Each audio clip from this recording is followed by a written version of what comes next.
Solving big problems is easier than solving little problems.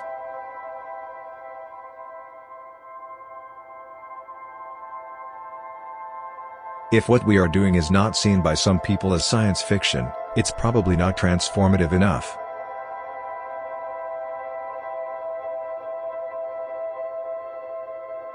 Ultimately, you want to have the entire world's knowledge connected directly to your mind.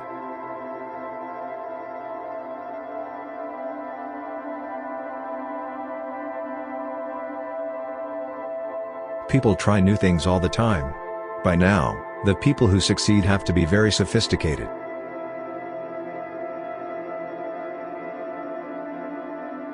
You can make money without doing evil.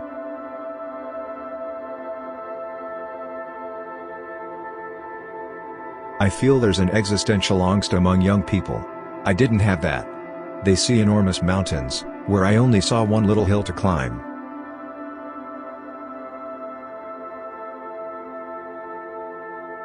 Too many rules will stifle innovation.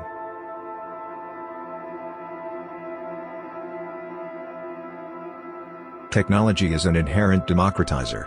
Because of the evolution of hardware and software, you're able to scale up almost anything. It means that in our lifetime everyone may have tools of equal power.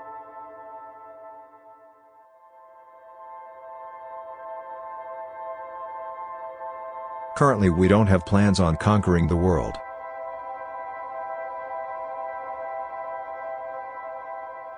The kind of environment that we developed Google in, the reason that we were able to develop a search engine, is the web was so open. Once you get too many rules, that will stifle innovation.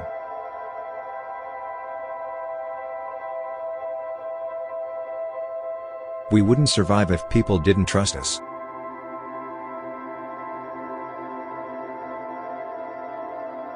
As we go forward, I hope we're going to continue to use technology to make really big differences in how people live and work.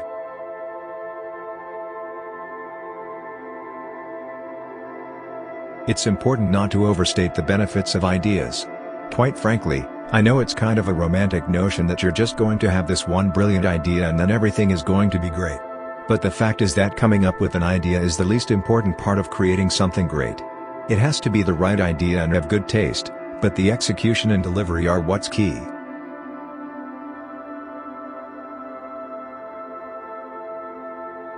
Any conversation I have about innovation starts with the ultimate goal.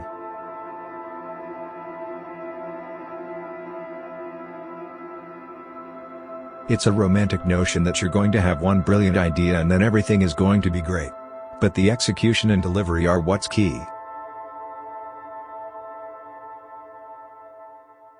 Some say Google is God. Others say Google is Satan. But if they think Google is too powerful, remember that with search engines, unlike other companies, all it takes is a single click to go to another search engine.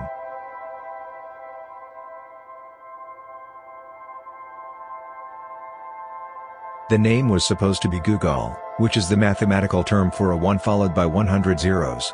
It was before the Google spell checker existed.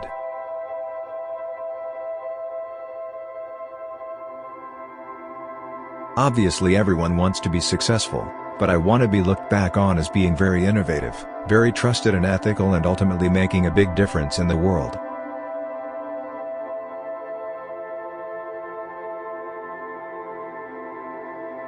When I was growing up, I always knew I'd be in the top of my class in math, and that gave me a lot of self-confidence.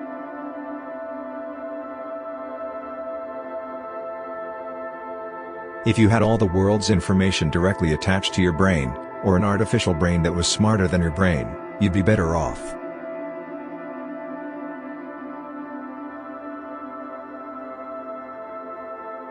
My vision when we started Google 15 years ago was that eventually you wouldn't have to have a search query at all. You'd just have information come to you as you needed it.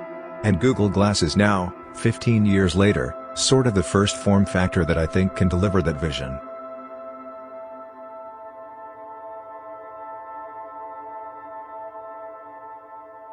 We came up with the notion that not all web pages are created equal. People are, but not web pages.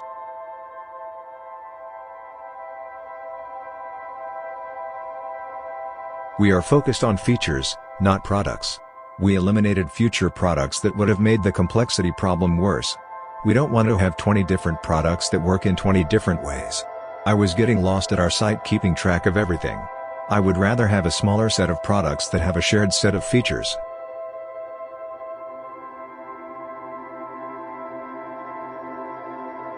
It's not enough not to be evil. We also actively try to be good.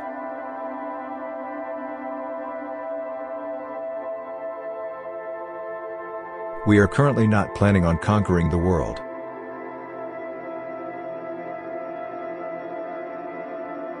I'd like to get to a state where people think that if you've Googled something, you've researched it, and otherwise haven't, and that's it.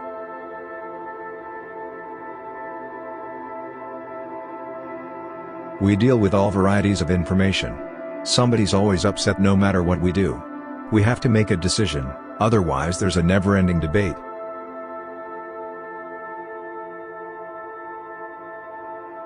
Once you go from 10 people to 100, you already don't know who everyone is.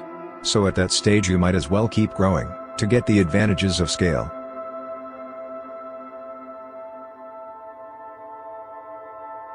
Too few people in computer science are aware of some of the informational challenges in biology and their implications for the world. We can store an incredible amount of data very cheaply.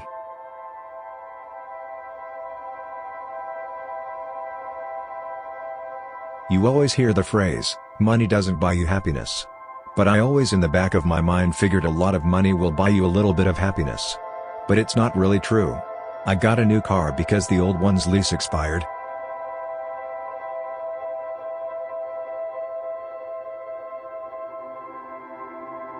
I am sometimes something of a lazy person, so when I end up spending a lot of time using something myself, as I did with Google in the earliest of days, I knew it was a big deal.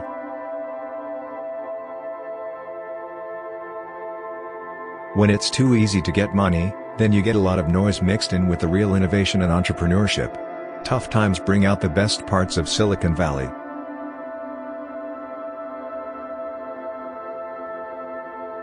It is ironic since whenever I have met with our elected officials they are invariably thoughtful, well-meaning people. And yet collectively 90% of their effort seems to be focused on how to stick it to the other party.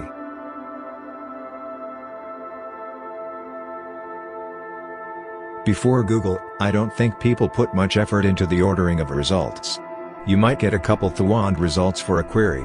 We saw that 1,000 results weren't necessarily as useful as 10 good ones.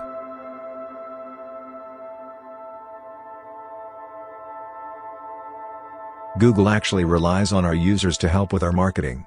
We have a very high percentage of our users who often tell others about our search engine.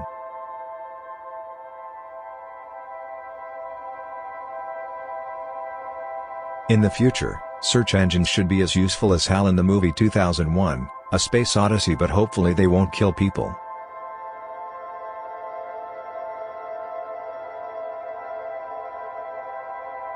Generally, health is just so heavily regulated.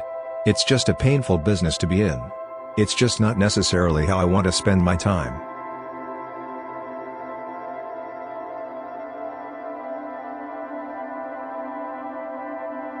But the vast majority of books ever written are not accessible to anyone except the most tenacious researchers at premier academic libraries.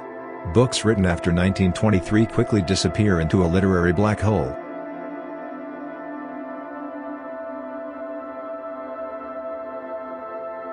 Today, if you want to access a typical out-of-print book, you have only one choice: fly to one of a handful of leading libraries in the country and hope to find it in the stacks.